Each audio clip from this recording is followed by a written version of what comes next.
The supper table had never felt so dangerous. Evelyn Langley set down her fork with a precision that made no sound, and every soul gathered in the Donahue Ranch house felt the weight of what she was about to do. The candles burned low and amber between the plates of salt pork and boiled potatoes, and at the far end of the long pine table sat Gilbert Slater, his jaw locked, his dark eyes fixed on the grain of the wood as though he were reading something carved there by God himself. He had not spoken more than 4 words across the entire meal. He had not looked at her once. That was what she could not understand, and what she absolutely refused to accept. She had come to this valley with a purpose. She had come with her surveying instruments, her leather-bound field notebooks, and a commission from the Denver and Rio Grande Western Railroad that would change the course of this entire territory. She was not here to be ignored. She was not here to sit quietly and let the only man who mattered to her plan keep his secrets locked behind a face carved from stone. And she was terrified, not of him exactly, but of what he might say if he finally opened up. Of what she might feel. The lamps were still burning, the night was young. And something inside Evelyn Langley told her that if she did not reach him right now, she would lose him to whatever dark past was consuming him from the inside, and she would lose the best chance at truth she had ever been given. She leaned forward across the table, past the platters and the bread basket and the quiet conversation of the Donahue family, and she fixed her eyes on Gilbert Slater's rugged, closed face, and she asked her question. It was not what anyone expected. It was not about the weather or the cattle or the disputed water rights that had the whole valley locked in a slow, cold war. What she asked him reached down past all of that, past every layer of armor he had spent years building, and it split him open like an axe through dry winter timber. And then Gilbert Slater talked. He talked until the Donahue children were carried to bed. He talked until Margaret Donahue quietly cleared the dishes and then sat back down herself, too caught to leave.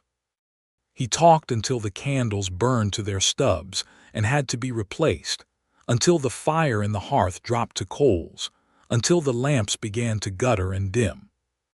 He talked until neither of them could pretend that what was happening between them was anything less than the complete destruction of every wall they had both built around themselves. But to understand how Evelyn Langley came to ask that question, and what it cost her, you have to go back 3 weeks to the morning she first rode into Coldwater Valley.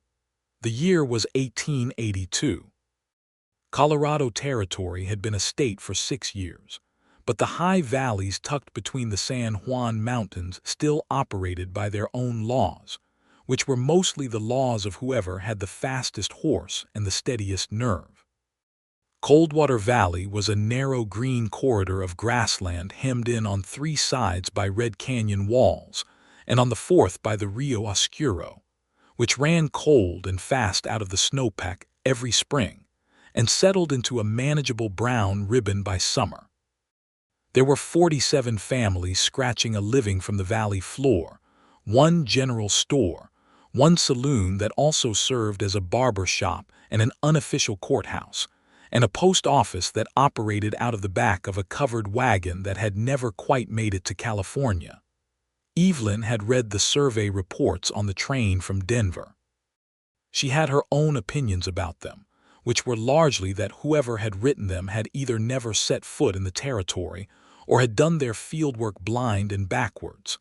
The Rio Grande wanted to extend a spur line through the valley to reach the silver mines in the higher country. That required a route. That route required a survey accurate enough to stake actual money on. The previous surveyor, a man named Hartwell, had delivered results so riddled with elevation errors that the railroad's chief engineer had thrown the report across his office and commissioned an entirely new survey from scratch. That was why they had hired Evelyn. She was 28 years old, trained under her father, who had been the most decorated land surveyor in the state of Missouri before rheumatism took his hands from him. She had learned trigonometry before she learned to bake bread, and she had chosen the former as her life's work with no apology.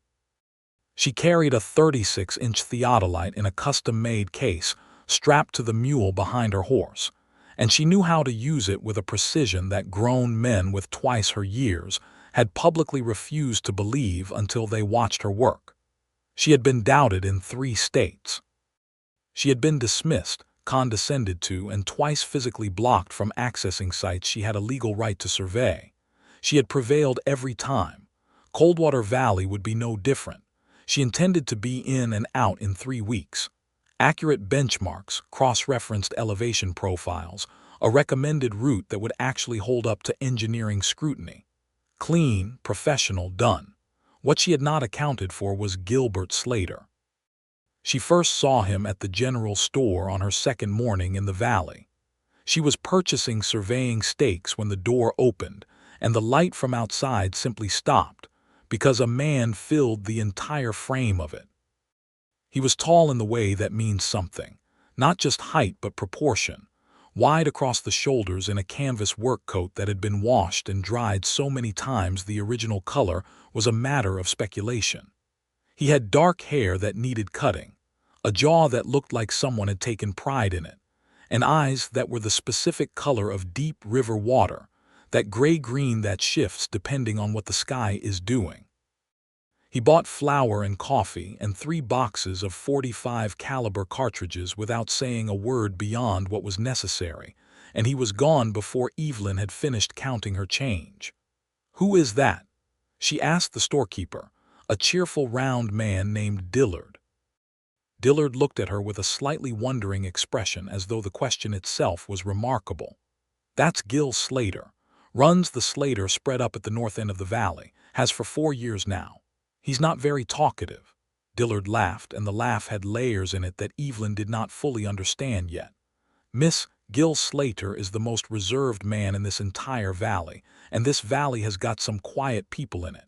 He comes in maybe once a week, he buys what he needs, and he goes. He has not sat down at another man's table in 3 years. He doesn't come to church or to dances. He fixed the Hendersons' fence when the flood took it last spring, just showed up one morning and did it and left. Nobody asked him to. But talking." Dillard shook his head with the fond resignation of someone who has made his peace with a thing. "I think he used up his lifetime supply of words a long time ago and hasn't found a way to replenish them." Evelyn filed this away in the same part of her mind where she kept geological anomalies and trigonometric irregularities. It was interesting. It was not her business. Except that 3 days later, she was running a survey line across the north end of the valley, up toward the canyon walls where the grade was most critical for the proposed rail route, and her survey chain broke. It did not break dramatically. It simply gave way at the 14th link from the south end, a clean fracture at a weak point she should have inspected before leaving town, and suddenly she had a chain in 2 pieces and a measurement she could not complete without it. She stood in the middle of a high meadow with the late afternoon sun pressing down on her, and the red canyon walls throwing their evening shadow forward, and she considered her options with the methodical calm she had trained herself to apply to every problem. She could ride back to town, which was an hour and a half, repair or replace the chain, lose the rest of the day, and lose her carefully calculated window of consistent light by which she had been cross-referencing her theodolite readings. Or she could complete the measurement by another method. She chose the other method. She paced out the remaining distance using the rod and offset technique her father had taught her for emergency field work, triangulating from 3 known benchmarks she had already established, doing the mathematics in her head with the practiced fluency of someone who genuinely enjoyed it. She was deep in the middle of this calculation, her notebook open on a flat rock, pencil moving with quiet certainty, when a shadow fell over her work. She looked up without alarm. It was Gilbert Slater, sitting his gray horse at a distance that was respectful rather than invasive, watching her with an expression she could not quite categorize. It was not skepticism. It was something closer to careful attention. "Your chain's broken," he said. His voice was low, the kind of voice that had mass to it. "It is," she agreed. "You're measuring by pace triangulation." She set her pencil down slowly. "You know surveying." It was not a question. He did not answer it as one. Enough, your east benchmark is slightly off. You drove it into fill material. The post will shift. Evelyn looked at him. Then she looked at her east benchmark stake, 20 yards away in the softer ground near the creek bank. Then she looked back at him. How can you tell from here? The ground around it settled. You can see it if you look at the shadow the stake throws. He paused. The west one is solid. If you reset the east from a fresh angle using the canyon rim as your fixed reference, you can still save the calculation. For a long moment, Evelyn said nothing. Then she picked up her notebook and walked to the east stake and examined it, and the slow, cold recognition of his correctness moved through her the way certainty always did, quietly and without drama. She reset the stake. She reworked the calculation using his suggested reference point. The numbers aligned with a precision that made something in her chest feel like bells. She walked back to where he still sat his horse. "Thank you," she said. "I'm Evelyn Langley. I'm surveying a rail route for the Rio Grande." "I know who you are," he said. "Gil Slater." And then before she could form another sentence, he turned the gray horse and rode north, and she was alone in the meadow with her instruments and a set of numbers that were suddenly exactly right. She thought about him for the rest of that evening in a way that irritated her. She was not here for distractions. She was here for a survey, but she kept seeing his eyes when he had watched her work. There had been something in them, not judgment, something much more interesting than judgment. The next time she encountered him was 6 days later, and this time it was he who needed help. She was working the south face of the canyon wall, running elevation measurements along a potential cut site where the rail line might pass through a narrow gap in the rock. It was technical, delicate work, and she was absorbed in it when she heard the sound of a horse in distress. A short, sharp nicker followed by the unmistakable rhythm of an animal that was not moving correctly. She looked across the canyon floor and saw Gilbert Slater's gray horse standing three-legged in the flat ground near the creek, and Gilbert himself crouched by the horse's left foreleg with his hat off and his dark hair catching the morning light. She packed her instruments with swift efficiency and crossed the canyon floor in 10 minutes. The horse had picked up a stone, which had already been removed, but the bruising underneath was significant, and anyone with eyes could see the animal was not fit to carry weight back over the rocky trail to the Slater spread. "I have liniment in my saddlebag," Evelyn said, appearing at his side. Gilbert Slater looked up at her. In the full morning light, without the distance they had kept before, she could see the lines of him more clearly. There was weather written in his face and something else, something that had left marks in a different way than sun and wind. "You carry liniment," he said. "I work alone in rough country. I carry a great many things." She retrieved the small tin from her bag and crouched beside him, and they worked together in a silence that was surprisingly companionable, applying the liniment with the shared focused attention of two people who understood that the animal's comfort was the first priority. When it was done, Gilbert sat back on his heels and looked at the horse and then at her. The question in his face was genuine, without pretense or performance. "You'll need to walk him back," Evelyn said, "or leave him to rest here a few hours. The bruising is not severe. He'll be sound by tomorrow if you don't push him today." Gilbert nodded slowly. He put his hat back on. He appeared to be considering something with the same careful investment of attention he seemed to bring to everything. "The canyon survey," he said. "The cut site you're measuring." "Yes. There's a better gap 300 yards north. The rock there is a different formation, less fractured, easier to cut and more stable for the grade."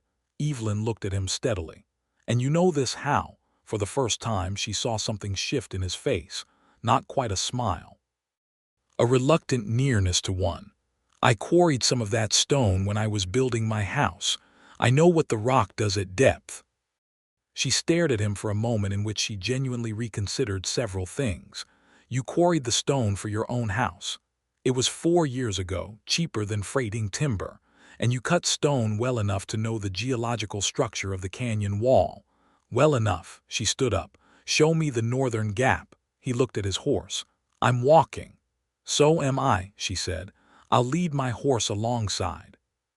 He looked at her for a moment with those deep-water eyes, and then he stood and they walked north along the canyon floor together, he leading the gray, she leading her own mare, the theodolite case swaying gently on the mule behind them. The northern gap was exactly what he said it was. The rock formation was a granitic intrusion into the surrounding sandstone, hard and dense and clean, and when Evelyn scrambled up the lower face of the cut with her geologist's hammer and chipped a sample loose, she could see the quality of it immediately. She ran her fingers along the exposed face and then took out her field notebook and began calculating the revised grade differential with the same quick, inhabited certainty she had shown before. Gilbert Slater stood below and watched her work with his arms crossed and his horse's reins in one hand. And this time she was aware of his attention, and she did not mind it. It felt like the attention of someone who understood what they were looking at. When she came back down, she had 3 pages of fresh numbers and a changed opinion about the route.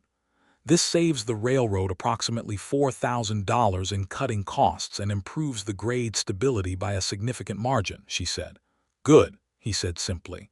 You should be a surveyor. The near smile again, and this time it went a fraction further toward the real thing. I did all right as a quarryman. What do you do now? Run cattle, grow some wheat? She wanted to ask more. She was aware of wanting to ask more in a way that was specifically about him and not about the survey, and the awareness of this made her careful. I'll note the site change in my report, she said instead. They walked back south together to where her instruments were waiting, and he helped her load the theodolite case onto the mule with a practiced competence that suggested he had handled pack animals all his life. And then he stood with his horse in the afternoon light and touched the brim of his hat and walked north. She watched him go for longer than was strictly necessary. She asked about him that evening at the saloon, sitting with a glass of cider at a corner table while the regulars played cards and argued about cattle prices. She did not ask directly, which was not her habit in professional matters but which felt appropriate here. She listened instead. What she gathered in pieces and fragments was this. Gilbert Slater had come to Coldwater Valley 4 years ago from somewhere east, nobody knew quite where. He had arrived with enough money to buy land at the north end of the valley, which was rugged and difficult but not without possibility. He had built his house himself, as he had told her, quarrying the stone and felling the timber. He had established a small herd. He was a fair neighbor in the practical sense, quick to help in a crisis, respectful of boundaries in every other sense. He paid his debts and did not create new ones. He had never been in a fight in the valley, though more than one man had told a story about some aspect of his physical presence that had made starting one seem like a poor idea. He had never, in 4 years, been seen in the company of a woman. Nobody in the valley knew what had happened before he came there. When asked, which did not happen often anymore because people had learned not to ask, he said nothing that meant anything. He was a man with a past sealed inside him like a letter in an envelope that nobody else had been given permission to open. This was all very interesting, and it made her feel something she was not ready to name. It was Harold Donahue who complicated everything, because it was Harold Donahue who invited both of them to supper 3 days later. Harold Donahue ran the second largest ranch in the valley and served as the closest thing Coldwater had to a justice of the peace.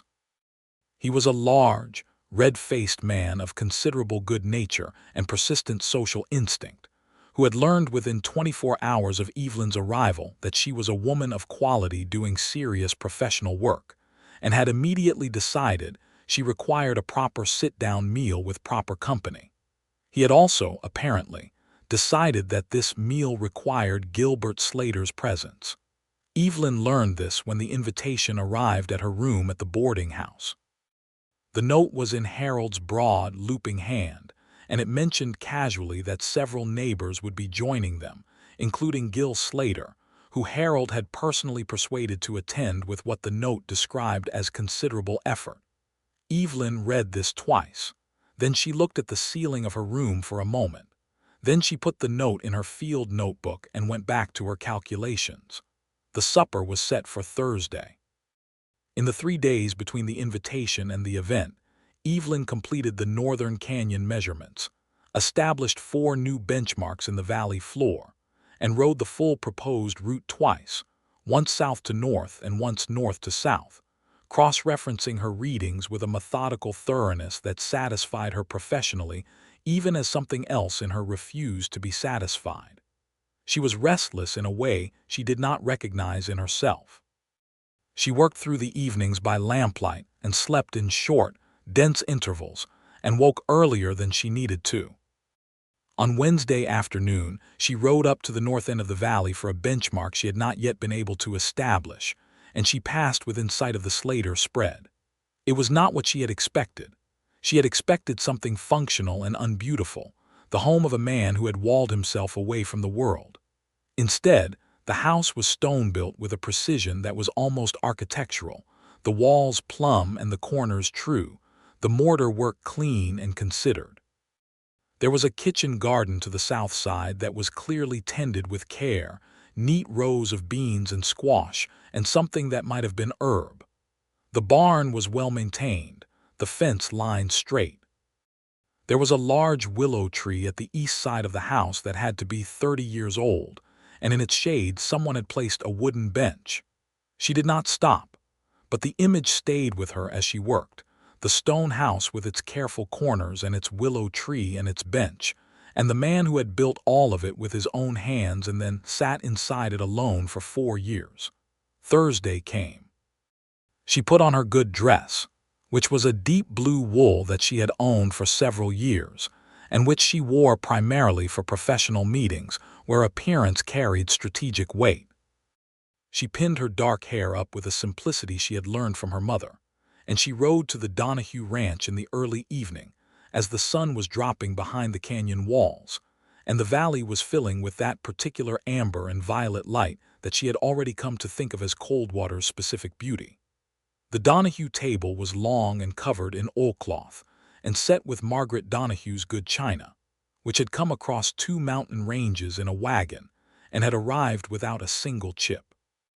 There were the Donahues themselves, Harold and Margaret and their 3 children, aged somewhere between 8 and 14. There were the Petersons from the neighboring homestead. There was the schoolteacher, a young man named Aldous Fitch who had opinions about everything and no particular hesitation about sharing them. There was a widow named Clara Bright who brought a pie she had clearly spent serious effort on.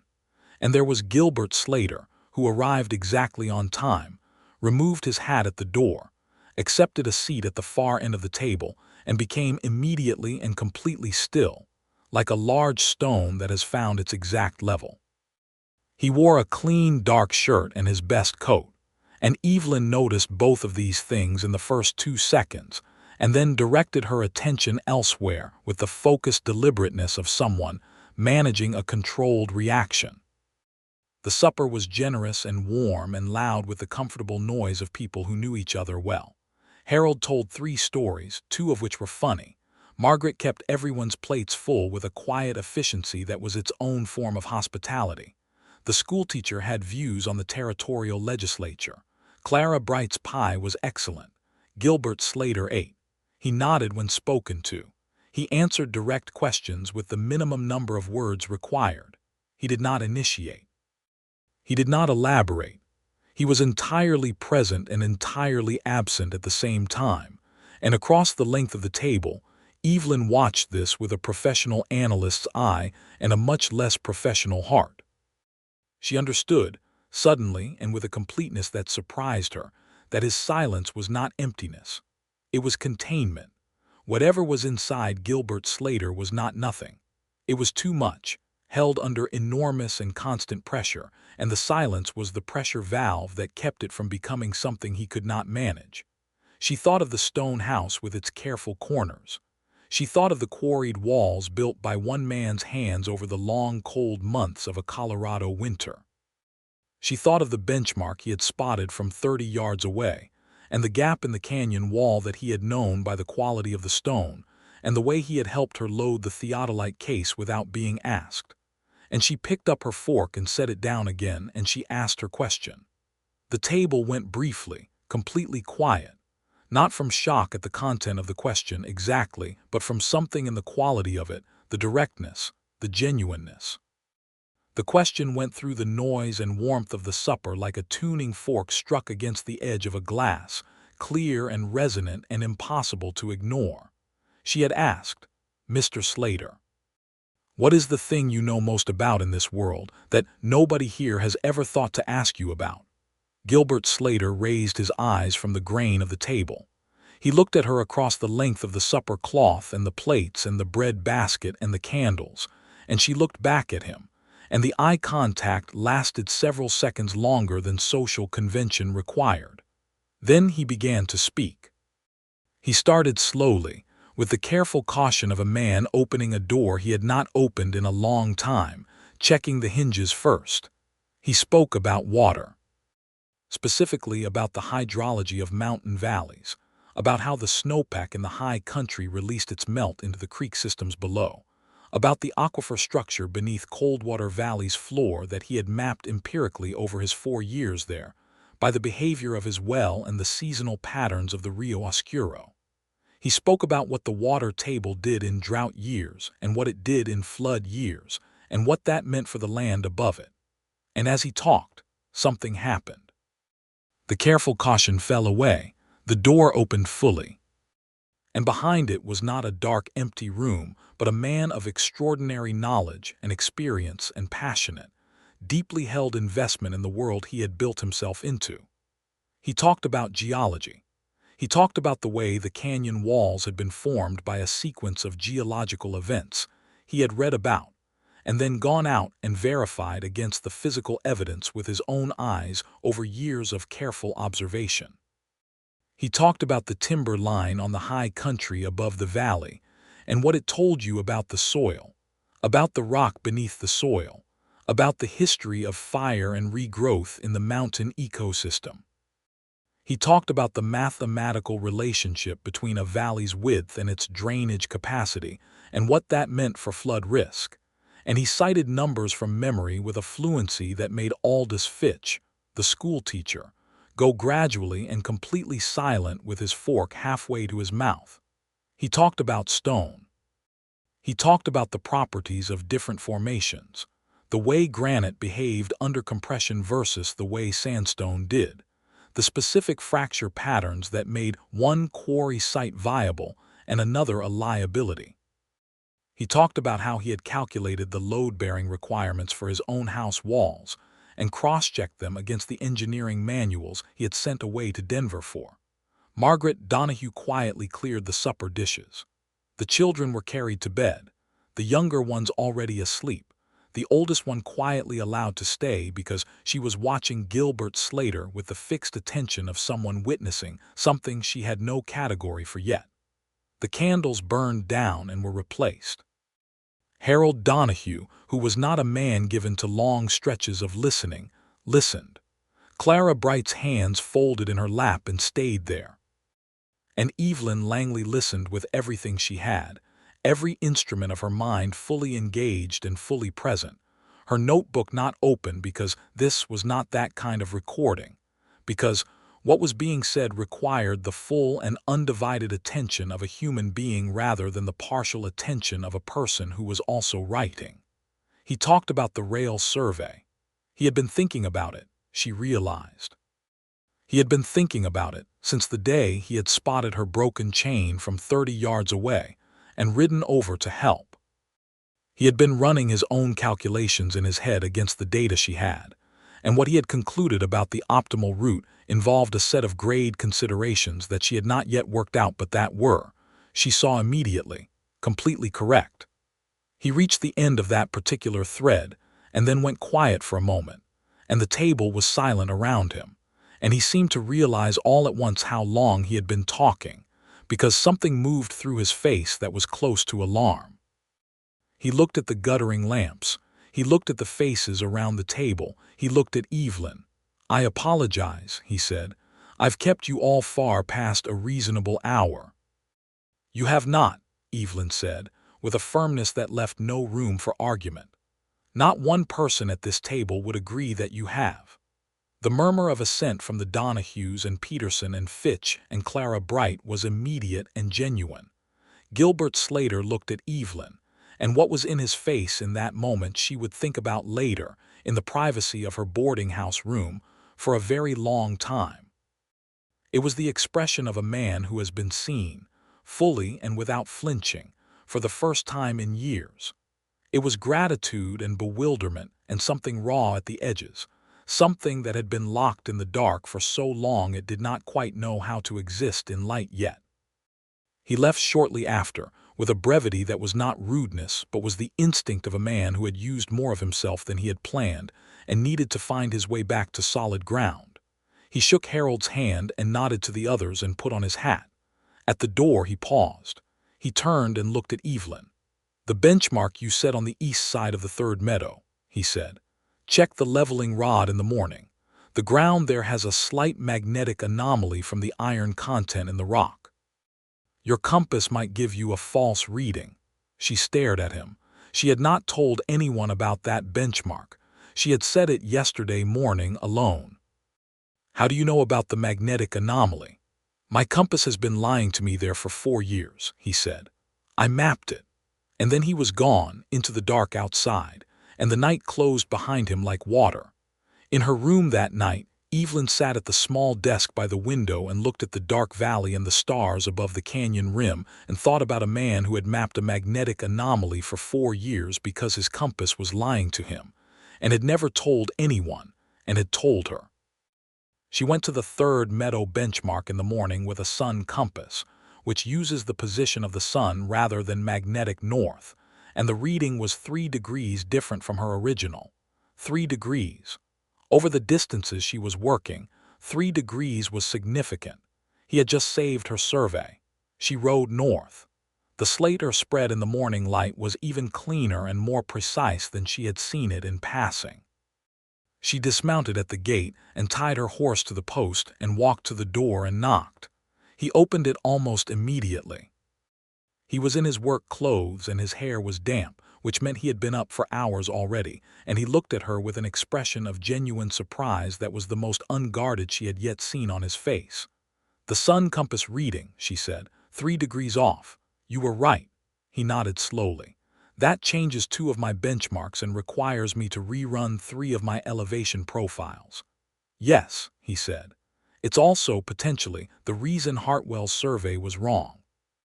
If he was using a magnetic compass at those sites, the anomaly would have corrupted his elevation data systematically."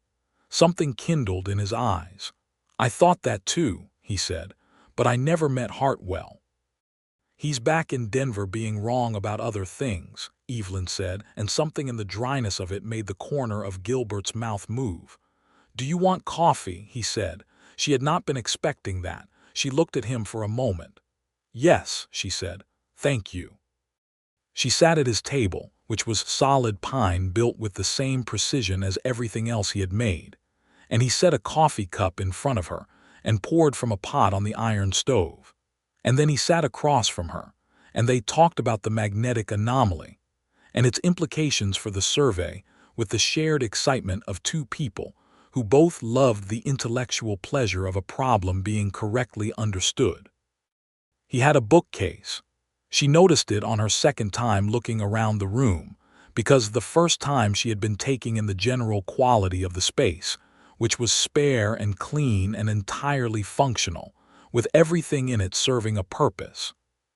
The bookcase held perhaps 40 volumes, and when she could read the spines she saw engineering manuals, geology texts, a mathematics reference, several volumes of natural history, and on the end a battered copy of a poetry collection that looked like it had been read many times. She looked at the poetry collection and then at him. "My mother's," he said, before she could ask. His voice went momentarily flat in the way that meant something had been set down quickly. She did not push, but she filed it away. She stayed 2 hours. When she left, she had a revised survey plan and an invitation to return the following afternoon if she encountered further anomalies in the northern meadow benchmarks. She rode back to town with the careful, precise feeling of someone who has found a piece of a puzzle that they did not know was missing until it clicked into place. Over the following week, a pattern established itself. She worked her survey in the mornings with a focus and efficiency that was producing results she was genuinely proud of. In the afternoons, she rode north. Not every day, but often enough that she stopped pretending there was only a professional reason for it. They talked about the survey, yes. His knowledge of the valley's geology and hydrology was specific and deep and practically useful in ways that no textbook could have provided, because it was knowledge built from years of direct physical contact with the land itself. He had walked every inch of it in every season, with a naturalist's attention and an engineer's analytical framework, and the combination was extraordinary. But they also talked about other things. She told him about her training, about her father and his patient exacting instruction, and the way he had taught her mathematics not as rules to be memorized, but as a language to be understood. He listened to this with a quality of attention that she had never experienced from another person, not impatience, not the polite surface engagement of someone waiting for you to finish, but actual deep listening, the kind that followed what you were saying to its source. He told her in fragments and increments about coming west, not why, not yet. But the texture of it, the crossing of the plains by train and then the long ride south from Pueblo, the first winter in the valley when he had lived in a canvas tent while the stone walls of the house rose around him, the specific difficulty and specific satisfaction of building something permanent with your own hands from the material of the land itself. She understood, listening to him, that the house was not just shelter. It was a statement of intent. He had come here to stay. He had come here to become something fixed and rooted in contrast to something that had torn him loose before. She did not ask what that thing was. Not yet. There was a complication she had not anticipated, and it arrived in the form of the water rights dispute. It had been simmering all summer, the way these disputes did in drought years in the high country. The Rio Oscuro ran through Slater's land before it entered the main valley, which meant he had upstream control of the water that 14 families downstream depended on. There had never been a problem with this before, because Gilbert had managed the creek crossing on his land with a fairness that everyone downstream acknowledged even if they did not always say so. But a rancher named Craddock had arrived in the valley 8 months ago from somewhere in Texas, and Craddock had looked at the water situation and seen something he could use. He had made several quiet overtures to Gilbert, which Gilbert had rebuffed without drama, and then he had begun suggesting to the downstream families that Gilbert was planning to dam the creek for a private irrigation project, which would restrict their water supply.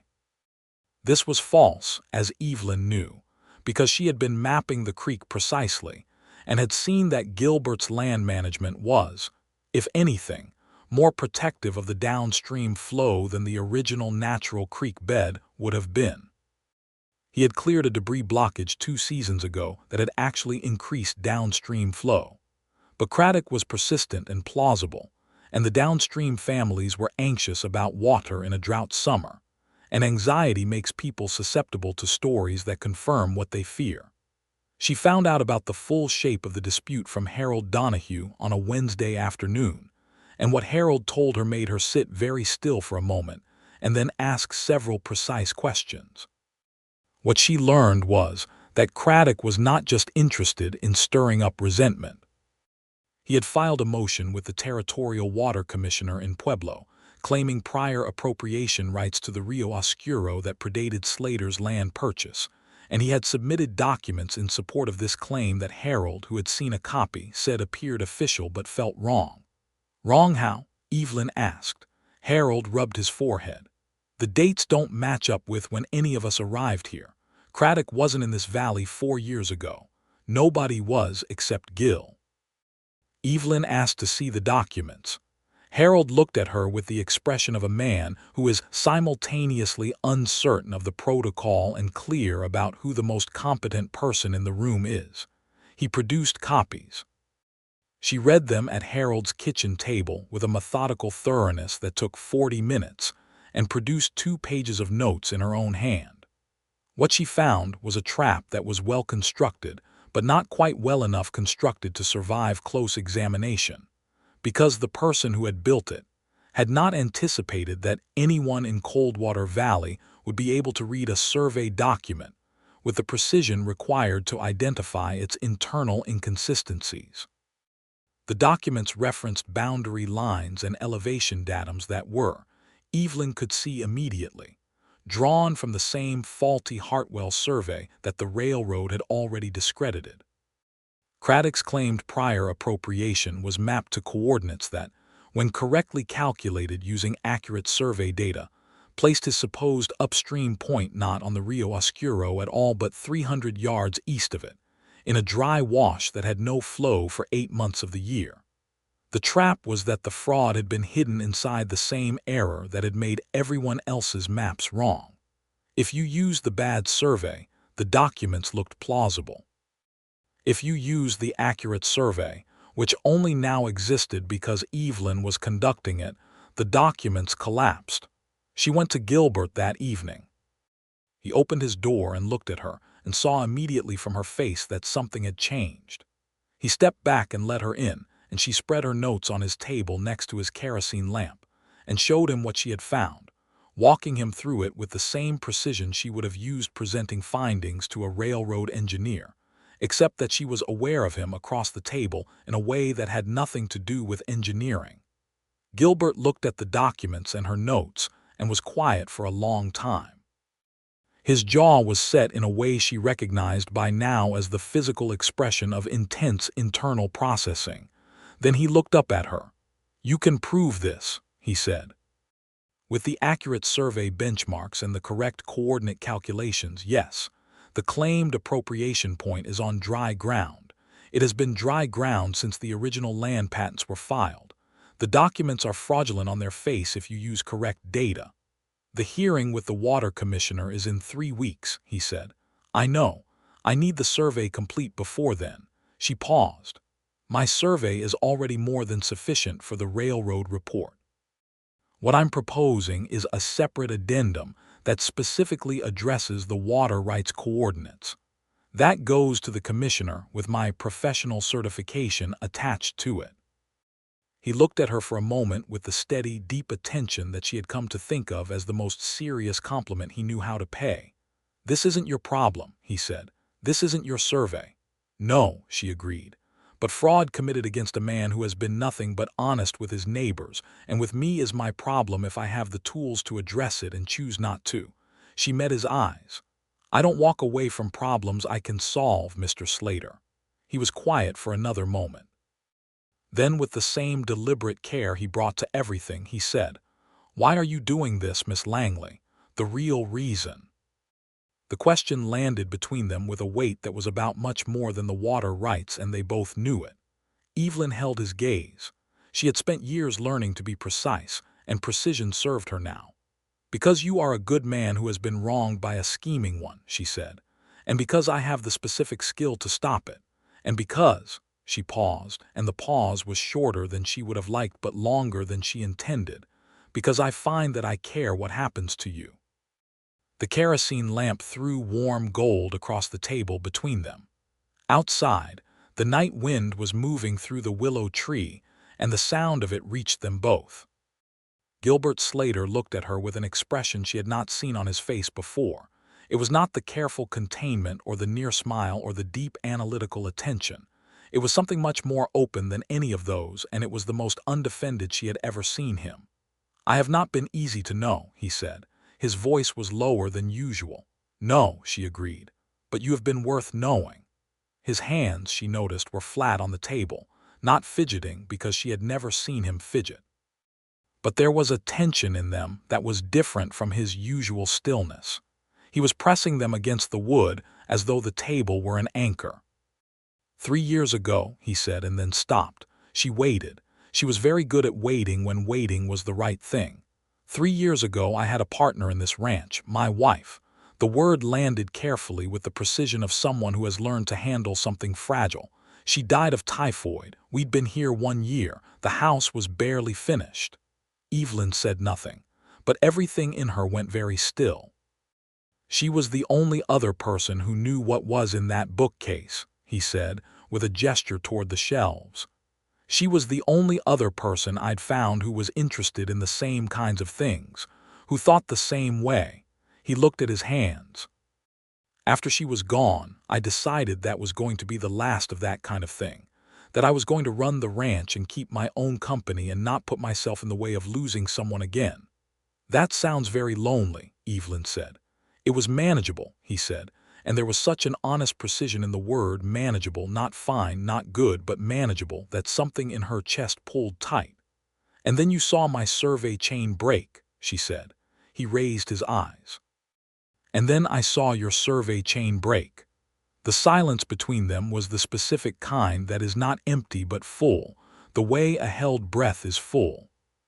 She made herself say the practical thing because she was a practical woman and because the moment was very large and she did not want to make a mistake in it. "The water rights addendum. I need 10 more days of field work to complete it properly." He nodded. "I'll help where I can." "You've already been helping." She gathered her notes carefully, aligning the pages with the instinctive tidiness she brought to all physical tasks. "I'll come back tomorrow morning. We need to establish 2 more benchmarks in the northern meadow and 1 at the canyon mouth." She stood. He stood. He walked her to the door and she stepped out into the night, which was cool and very clear, the stars above the canyon rim throwing a blue-white light across the dark land. "Miss Langley," he said from the doorway. She turned. "I talked for 2 hours at the Donahue supper," he said. "I have not talked for 2 hours to a single soul in 3 years." She looked at him across the threshold of his stone house with its careful corners. "You had something worth saying," she said. "You were just waiting for someone willing to hear it." She rode back to town with the stars very close overhead and the sound of the willow tree still in her ears. The next 10 days were the best 10 days of Evelyn Langley's professional life and the most complicated 10 days of her personal one. They worked the survey together, she with her instruments and her trigonometry and her precise field notebooks, he with his years of embodied knowledge of the land and his engineering mind, and his willingness to carry equipment across terrain that would have taken her twice as long to manage alone. They developed an efficient collaboration that felt natural in the way that only things built on genuine mutual respect can feel natural, where neither person is performing competence for the other, where the work itself is the conversation. He showed her a spring she had not found, hidden beneath a rock shelf in the North Canyon, that had a reliable year-round flow and would affect the hydrology calculations for the proposed rail route. She showed him the mathematical model she had developed for predicting drainage behavior under storm conditions, and he read it twice and then said, with typical economy, "That's right," and then asked one question about a variable she had estimated rather than measured, which led her to go and measure it, which changed her estimate by 7%, which improved the model's accuracy significantly. He was impressive in a way that she found increasingly impossible to be detached about, because it was not the surface impressiveness of a handsome man performing capability for an audience. It was the deep, unperformed impressiveness of someone who was genuinely excellent at the quiet, real work of understanding the world they lived in, and who had never needed anyone to acknowledge it to continue doing it. One morning, they were running a measurement line across the steep south-facing slope of the canyon when she made a calculation error. Not a large one, but she caught it herself and she made a sound, a short, sharp breath of irritation, and he was beside her immediately, not to take over but to look at what she was looking at. She showed him the error. He looked at it for a moment. "You inverted the sign coefficient," he said. "I know," she said, already correcting it. "Easy to do going uphill," he said, with such complete absence of condescension that she looked up at him directly. "You know the mathematics," she said. "Not quite a question. I was trained as a civil engineer," he said, with the same flat evenness he had used when he mentioned his wife. As though these were facts he had been carrying a long time and had ceased to feel the weight of. She stared at him. "You're a civil engineer." "I was. I worked in the Ohio River Valley for 5 years, bridge design mostly." "You left that to come here and run cattle." "I left that," he said, and then stopped in a way that clearly meant there was more to the sentence that he was not ready to say yet. She did not push. She went back to her calculation and corrected the coefficient, and they continued working. And she thought about bridges over the Ohio River and a man who had turned his back on all of it and come to build a stone house in a Colorado canyon. The day before the water commissioner's hearing, she presented her completed addendum to Harold Donahue, who looked at it with wide eyes, and then said he needed to get the valley's other ranchers together so they could all understand what it contained. He sent riders out that afternoon, and by evening, 12 of the valley's families had gathered in the Donahue living room with Evelyn standing at the head of the table, and her survey documents and calculations laid out in order. She explained the fraud with a clarity and directness that left no room for confusion. She walked them through the coordinate calculations, showed them precisely how Craddock's claimed appropriation point was located on dry ground when plotted against accurate data, and demonstrated that the Rio Oscuro had been flowing through Gilbert Slater's land in the exact configuration that had existed since before any of them arrived, with no change that could support a rival claim. The room was very quiet when she finished.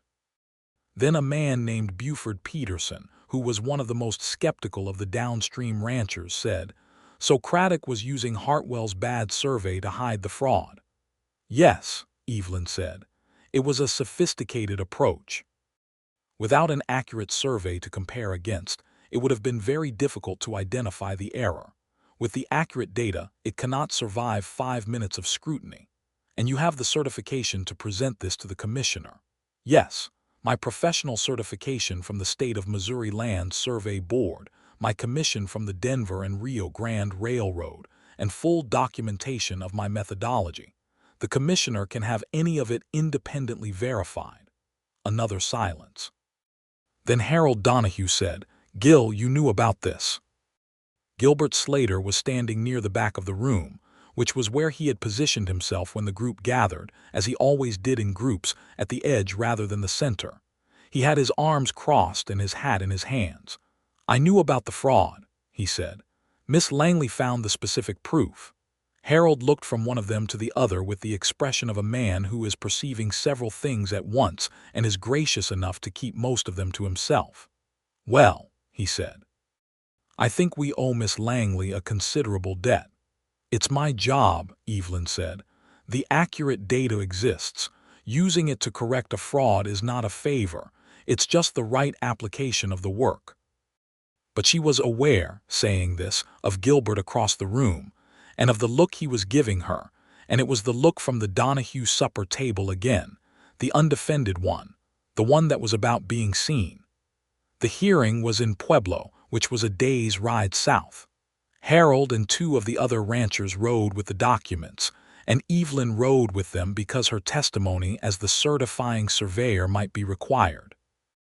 Gilbert rode as well, which surprised her and did not surprise her, because whatever else he was not a man who let other people carry problems that belonged to him. Craddock was at the hearing. He had brought a lawyer from Denver, which meant he had spent money, which meant he had expected this to work. When Evelyn's addendum was presented, and she explained its findings in the same clear, direct way she had explained them at the Donahue table, the lawyer objected on 3 grounds, all of which she addressed with specific mathematical precision that left the commissioner nodding slowly, and the lawyer's objections lying flat on the floor. The commissioner, a careful man named Whitmore who had been doing this work long enough to recognize the difference between competence and performance, asked Evelyn 3 technical questions about her methodology. She answered all 3 without referring to her notes because she did not need to. The mathematics was inside her. Whitmore dismissed Craddock's claim and ordered the fraudulent documents investigated for further legal action. Craddock left the hearing room without speaking. His lawyer followed.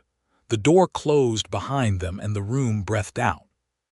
On the ride back to Coldwater Valley in the late afternoon, with the mountains purple and gold ahead of them and the other riders half a mile ahead, Evelyn found herself alongside Gilbert on the road north, and neither of them hurrying to close the gap with the group ahead.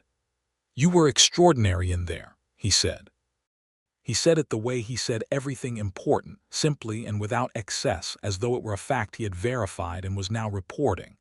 "You would have done the same if you'd been the one with the survey tools," she said.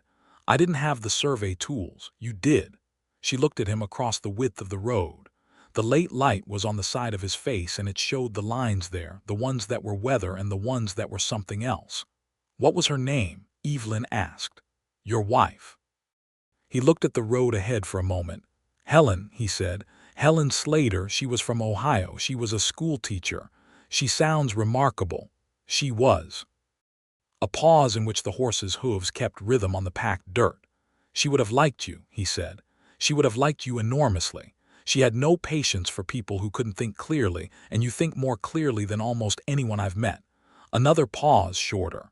"Including the civil engineers I worked with for 5 years." Evelyn felt the warmth of this move through her in a way that was specific and not professional. "Why did you leave engineering?" she asked. "Because after Helen died, I needed to build something with my hands rather than with my mind," he said. "I needed the weight and resistance of it. Stone walls and fence posts. Things I could put my hands on and feel the solidity of. My mind had been working at full capacity trying to keep me together, and I needed to give it something physical to do." She understood this so completely it was almost startling. "And now," she said. He looked at her. The horses walked on in the late gold light. "Now," he said slowly, "I think I might be ready for both." The simplicity of it, the weight of it, the careful honesty of it, landed in the space between them and stayed there.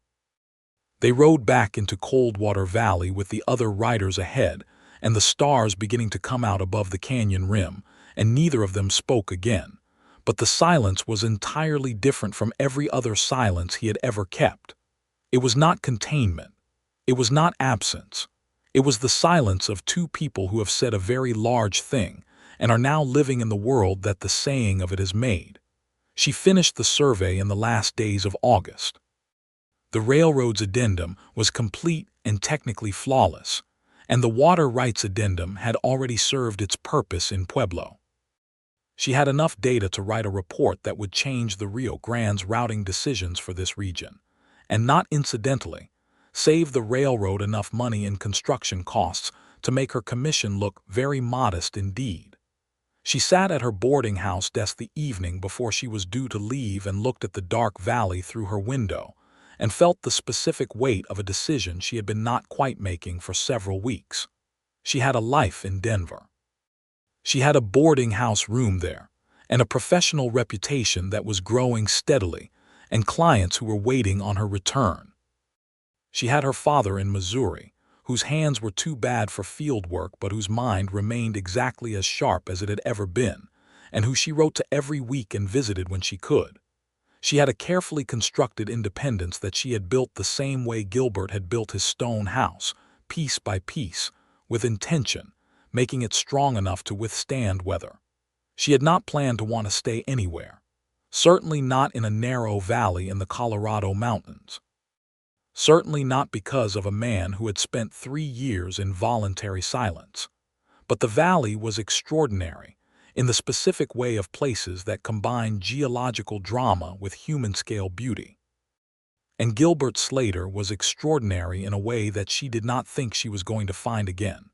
A man who had depth she had not finished discovering, who looked at her work with the eyes of someone who truly understood it, who had told her things he had not told anyone else, and had received what she offered in return with a care and respect that she recognized as rare because she had spent years among people who did not offer it. She was packing her surveying instruments with her usual methodical precision when the knock came at her door. She opened it. Gilbert was standing in the corridor of the boarding house, his hat in his hands, looking at her with the expression that was becoming the one she thought of as his most honest face. "You're leaving tomorrow," he said. "Yes." Your survey is excellent work. The railroad will be pleased. I believe so. A pause. He turned his hat over in his hands once, which was the only fidgeting she had ever seen him do. I'd like to ask you something, he said. And I want you to know that whatever your answer is, I will respect it without any reservation or difficulty. She waited. This was one of the things she had come to understand about him, that his preambles were always honest, that he said what he meant and meant what he said, and that when he framed a question carefully, it was because the answer genuinely mattered to him in a way that the careful framing was meant to protect, not manipulate. Would you be willing to consider staying in this valley? He said. Not for my sake only, though I would be dishonest if I said my sake wasn't part of it. The valley needs a surveyor. There are 3 land disputes that Harold has been trying to resolve for 2 years that would take you a month. The railroad will send other engineers after the route is approved, and they'll need local survey support. There is real professional work here. He stopped. Then, with the same careful economy, and I would like you to be here. I would like to have more conversations. I would like more evenings. I have been alone for 3 years and it was manageable, as I told you, but I know now that manageable is not what it could be. The lamp in the corridor threw warm light across his serious, weathered face, and Evelyn Langley stood in her doorway with her surveying instruments in their cases behind her, and made the decision with the same clear, unhesitating recognition she brought to a well-aligned set of numbers. Yes, she said, I'll stay, at least through the winter. He looked at her for a long moment. Through the winter, he repeated, and something in the repetition was not a question but an invitation to say more, which she recognized immediately. And likely longer, she said, if the work continues and other things continue to develop as they appear to be developing. The corner of his mouth moved into the near smile that she now recognized as specifically and exclusively his, and it was the most beautiful thing in his face because it was so rare and so honest. I'll speak to Harold about the land disputes, he said. There's also a property line issue at the south end of the valley that's been causing trouble between 2 families for a year. Send me the details in the morning, she said. He nodded. He turned to go, and then turned back with the precision of someone who has remembered one more thing. I'd also like to show you the spring orchids that come up in the North Canyon in September. They're a native species. I don't think anyone has documented them. She felt something in her chest that was warm and exact and specific, the recognition of a man who had just offered her something very personal wrapped carefully in something practical, because that was how he spoke the language of his own heart. I'd like to see them, she said. He put his hat on. He walked down the corridor and she watched him go, and there was something very right about the particular way his boots sounded on the floor, steady and unhurried, a man who knew where he was going. She did not leave the next morning. She extended her stay at the boarding house for 1 month, wrote a letter to Denver explaining the additional professional engagements she had taken on, and wrote a separate letter to her father that was somewhat longer and contained rather more personal information than her professional letters usually did. Her father's reply arrived 3 weeks later and was, in the characteristic fashion of a man who loved precision, and also loved his daughter without qualification, 12 pages long, covering every aspect of the situation from geological to emotional, and ending with the simple instruction to be happy, Evelyn, which was both the most and least useful advice she had ever received. She solved the land disputes, both of them, in the time Harold had estimated would take a month, because once she had established the valley's accurate coordinate system, the disputes resolved themselves with satisfying clarity, the lines being where they needed to be and not where anyone had mistakenly believed they were. The third dispute, which involved a water source on the boundary between 2 properties, took a bit longer but yielded to a combination of accurate measurement and a pragmatic water-sharing proposal she drafted herself, which both parties signed with visible relief. The Craddock situation concluded as well. The territorial authorities found sufficient evidence of fraud in the documents he had filed to pursue legal action, and Craddock left the valley in October with his cattle and his grievances and his forged survey papers, and did not return. The valley breathed collectively easier in his absence. She saw the spring orchids in the North Canyon, which turned out to be a genuinely remarkable find, a native species she could not immediately identify from her botanical references, which meant she wrote to a naturalist at the University of Colorado in Boulder, who confirmed after some correspondence that it was indeed an undocumented variety. The documentation, when she completed it, included a detailed habitat survey, precisely what she would be expected to produce. The naturalist named it in the publication that eventually resulted from the correspondence. Through all of this, through the disputes and the documentation and the professional work that accumulated with satisfying density in the leather notebook she kept specifically for Coldwater Valley engagements, she and Gilbert built something. It was not fast. He was not built for fast, and she respected this because she understood that the depth of what they were creating together required the proper time to settle and become solid, like the mortar between his carefully laid stones. They had evenings at his table and long working days in the field and suppers at the Donahue table, which had become a regular institution that the Donahue family accommodated with cheerful apparent casualness. And they had long conversations by the fire in the evenings when the mountain cold came down early.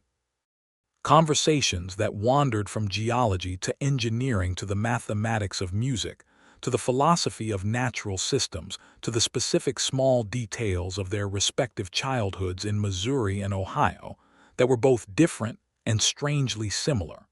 He told her more about Helen.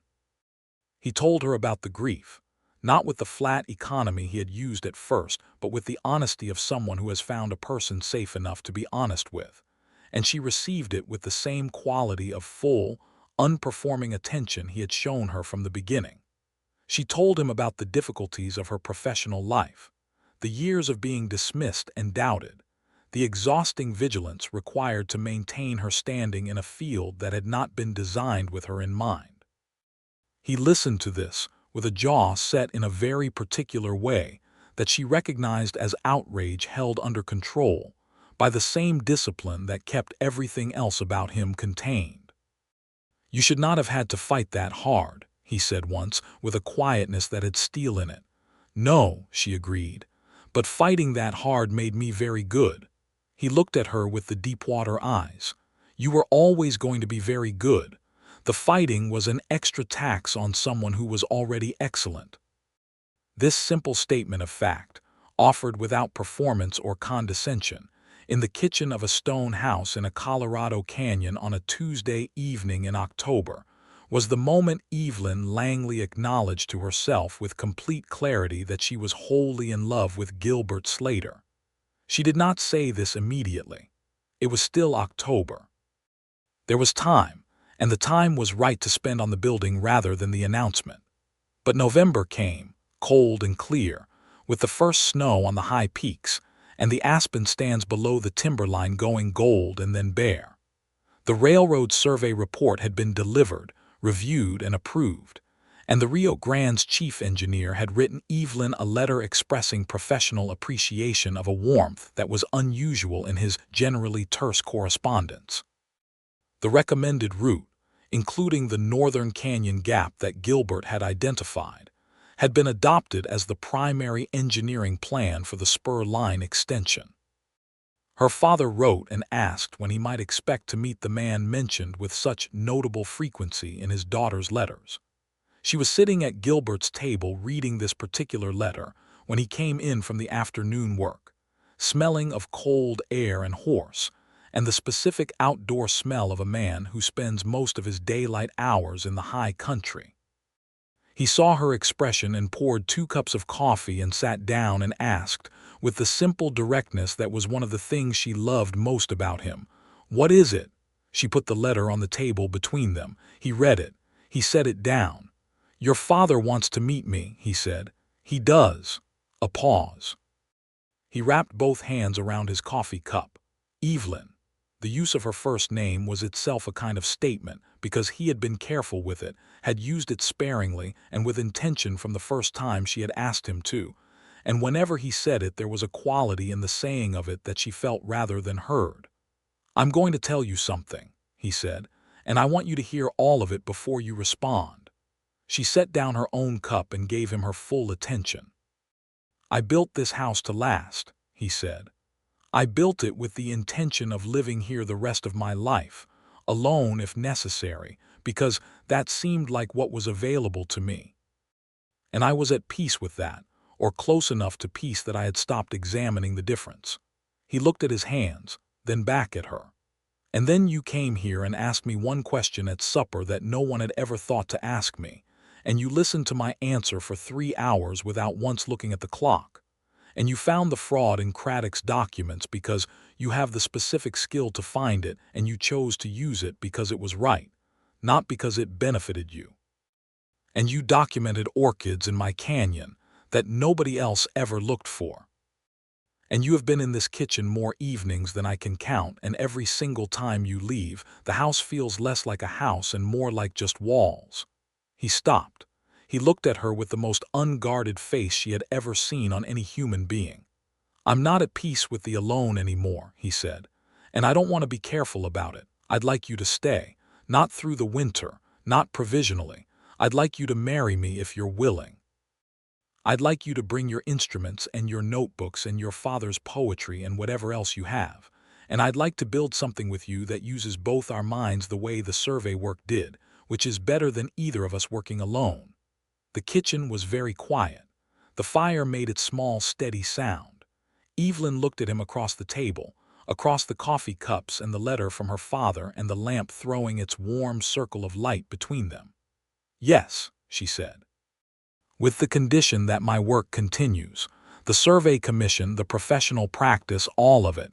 "Evelyn," his voice was very gentle, "I would not ask you to stop working any more than I would stop working. Your work is part of who you are. I fell in love with the whole of you." The word "fell in love," said quietly and without decoration in a stone kitchen in a Colorado canyon in November, struck her with a force that was physical and exact. "I fell in love with the whole of you as well," she said, "which includes the part that mapped a magnetic anomaly for 4 years because his compass was lying to him." The corner of his mouth moved. And then, for the first time in all the weeks she had known him, in all the conversations and the field work and the evenings by the fire, it moved all the way. He smiled, fully and without reservation, and it completely transformed his face from something formidable into something luminous, and Evelyn Langley felt the specific sensation of everything being exactly right. They were married in March of 1883 in the Coldwater Valley schoolhouse, which was the largest indoor space available and which was filled to its comfortable capacity by all 47 families, and several families who had heard about it from the valley below and come up out of what might be described as geographic curiosity, but was clearly also human interest. Harold Donahue stood as witness. Margaret Donahue cried at the appropriate moment, and several inappropriate ones. The schoolteacher Aldous Fitch gave a reading that was too long but well meant.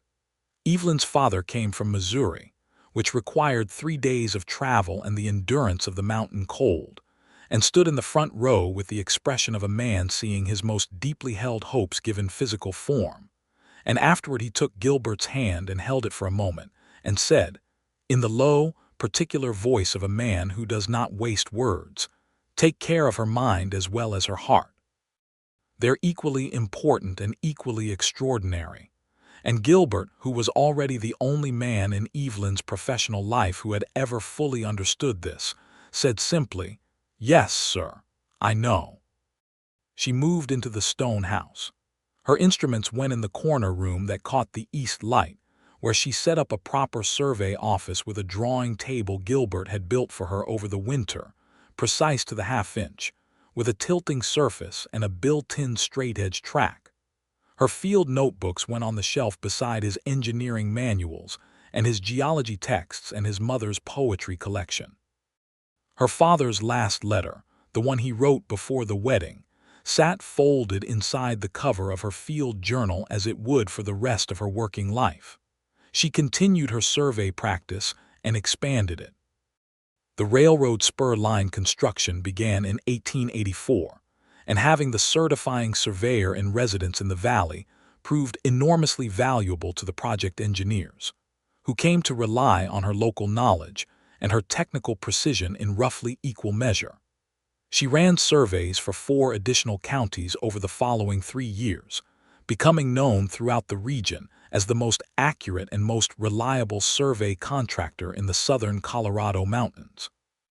When a textbook on mountain surveying methodology was published in 1886 by the Colorado Engineering Society, her name was in the acknowledgments as a contributing consultant. Gilbert ran the ranch with the same methodical excellence he brought to everything, and as the valley developed around them and the railroad brought more commerce and more people, his agricultural operation expanded in ways that made good practical use of the hydrology work he had been doing alone for years. He began selling water management consultancy to neighboring ranches, which started as informal advice and became, within 2 years, a structured arrangement that brought in additional income and, more importantly for him, gave his engineering mind a formal problem to work on.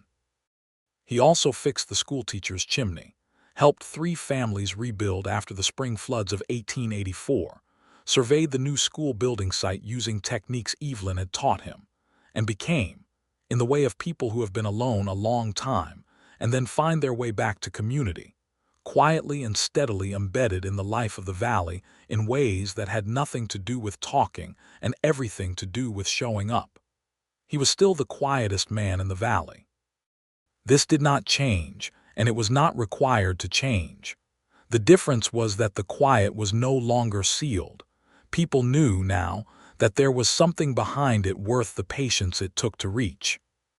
Their first child was a boy, born in the winter of 1884, in the stone house by the light of 2 lamps while the mountain cold pressed against the walls, and Margaret Donahue, who had appointed herself midwife for the occasion, moved with the calm efficiency of a woman who had done this many times. They named him Thomas Henry Slater, Thomas for no particular reason except that it suited him immediately, and Henry for Evelyn's father, who received this news in Missouri by telegram and sent back a reply that was entirely composed of exclamation marks and the words "deeply honored," which was the most demonstrative communication he had produced in 20 years. Thomas grew with the specific quality of a child raised by 2 people who found the world deeply interesting and communicated this through every interaction. He was curious in the broad, following way of children who have been shown that everything is connected to everything else, and he spent his early years following his father through the ranch work and his mother through the survey field work with equal attention and equal delight.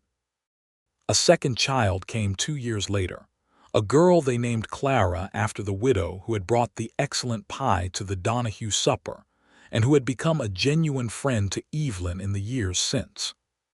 Clara Slater was a different kind of person from her brother, more contained, more internal, which meant she fit into the particular personality of the Slater household with a naturalness that felt almost deliberate. The valley changed around them. The railroad brought prosperity and also brought complications, as new people arrived and new pressures were applied to the land and the water systems. There were difficult years and better years. The drought of 1886 was hard, and Gilbert managed the upstream water allocation with the same transparent fairness he had always brought to it, and the downstream families trusted him in the way that trust gets built, through repeated, unrewarded evidence of a person being who they say they are.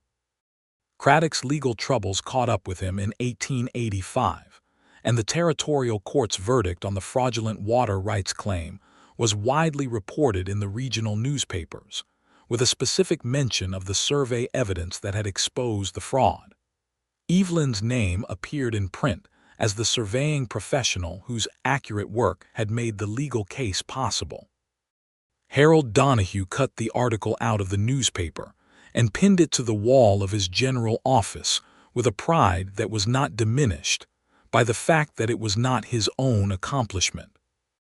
Evelyn's father visited again in 1887, when Thomas was 3 and Clara was just walking, and he sat on the bench under the willow tree in the summer afternoon light and held his grandson on his lap and watched his daughter move through her own property with the specific, deeply rooted sureness of a person who is exactly where they should be. And he closed his eyes and was grateful in the uncomplicated way of old men who have lived long enough to see the things they hoped for come true. He died the following spring in Missouri, quietly and without suffering, which was what he would have wanted. Evelyn grieved him with the full depth he deserved, and Gilbert was beside her through all of it with the steady, unperforming presence that was the best thing he had to offer, and that she needed more than any words. She planted a rose at the east side of the stone house, below the willow tree, because her father had kept roses, and because she wanted something living to mark his memory in the place where her own life had taken root. It bloomed the following summer, red against the stone, and she did not need to explain to Gilbert what it was for, because he already knew. By 1890, the valley had grown to nearly 100 families, and Coldwater had a proper post office, a 2-room schoolhouse with an actual schoolroom in each room, a doctor who stayed year-round, and a hardware store that had taken over the building that used to be the saloon. The railroad spur line was fully operational, and the silver mines in the high country were producing steadily, which brought money into the valley in the circular way of economic development, buying things from local suppliers and employing local labor, and generally making the physical conditions of life somewhat easier than they had been. Evelyn's survey practice was the most established professional operation in the valley.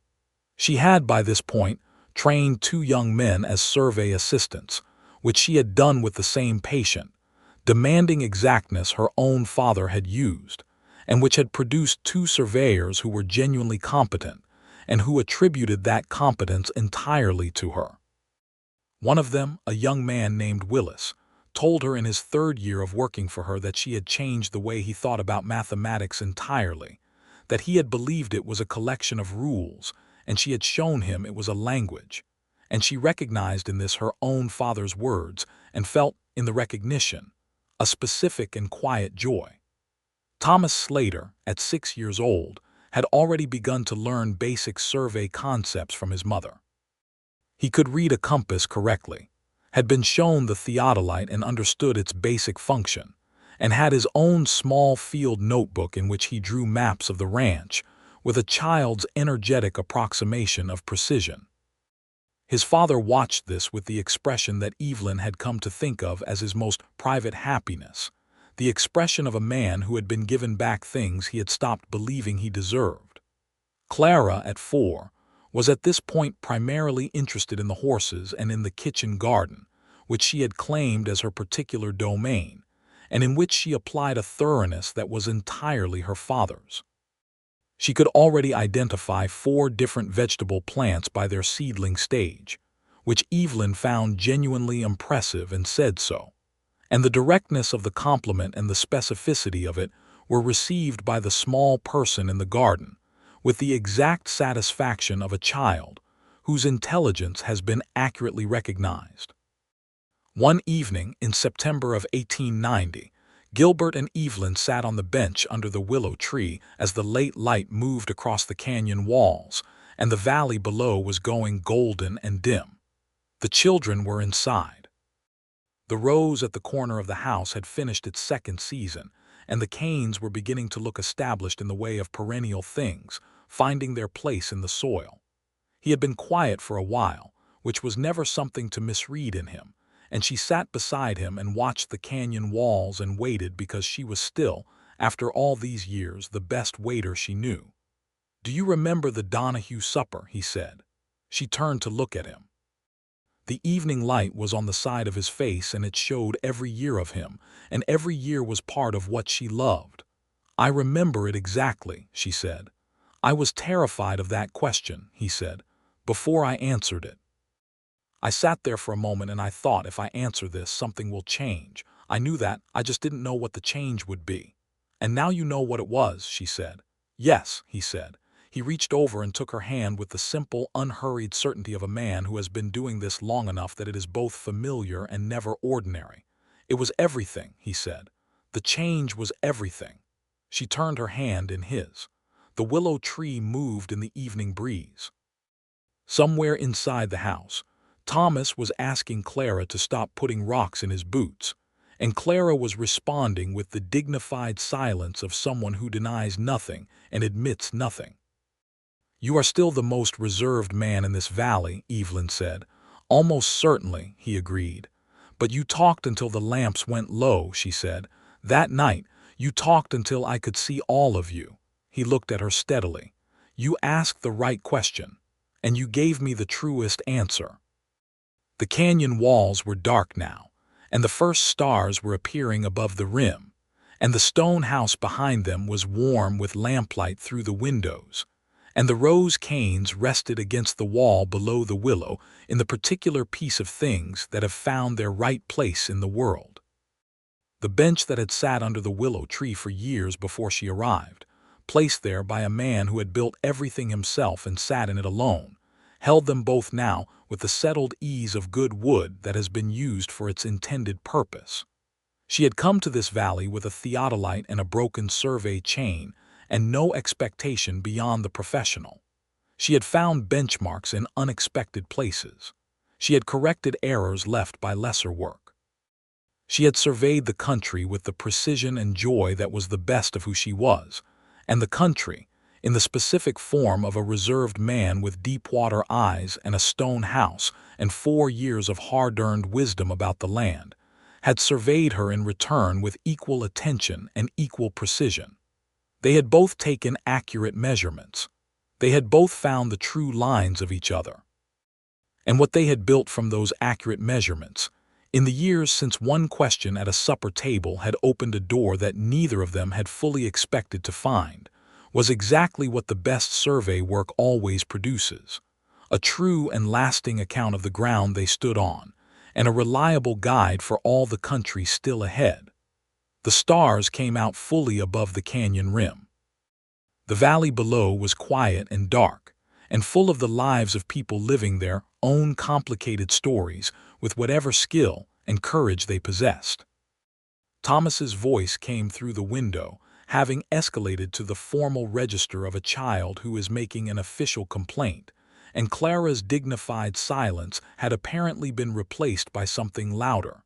Gilbert squeezed her hand once and stood up. "I'll go," he said.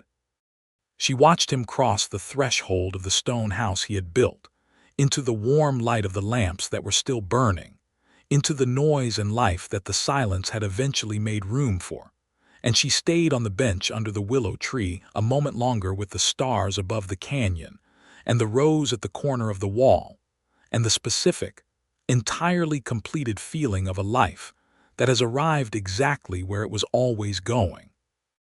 Then she went inside, into the warm light, into the life she had surveyed so carefully and built with such precision, and the door closed behind her, and the lamp in the window was the last thing visible from the dark valley below, burning steady against the mountain night.